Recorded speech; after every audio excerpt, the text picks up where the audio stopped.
Adjusting journal entry. This objective is what we are going to go through today.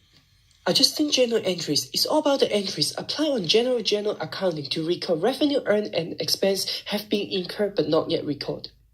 Accrued basis accounting record revenue earned when good or service provided, not when the cash received. Expense record when it incurred, not when the cash is paid.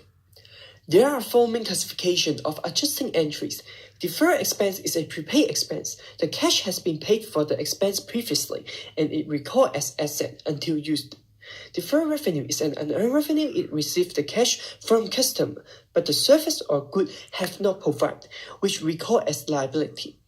Accrued revenue is an account receivable. The payment not yet received for the good or service has been provided. It record as asset. Accrued expense is an account payable.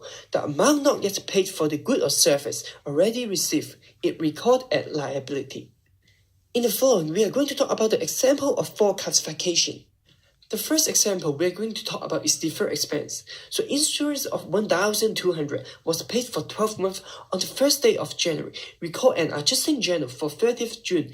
In this case, insurance expense will increase as the expense used, so we need to debit, and the prepaid expense will be credited because the current asset has been used up, and every payment will be $1,200 divided by 12, so each month payment will be $100, and insurance paid on the first day of January, and the adjusting journal is on the last day of June, so we just need to record 6 months, which is $600.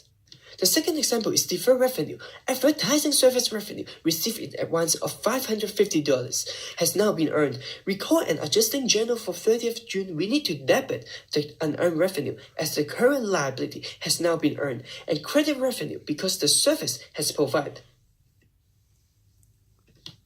The third example is accrued revenue. Service revenue not yet billed to customer $500. Record an adjusting journal for 30th June. We need to debit the account receivable because I will receive the payment in the future, and credit service revenue because the service provided. The fourth example is accrued expense. A bill for electricity was received for 1,200. Record an adjusting journal for 30th June. We need to debit electricity expense because the expense incurred, and credit account payable because the bill not yet paid. Thank you for listening.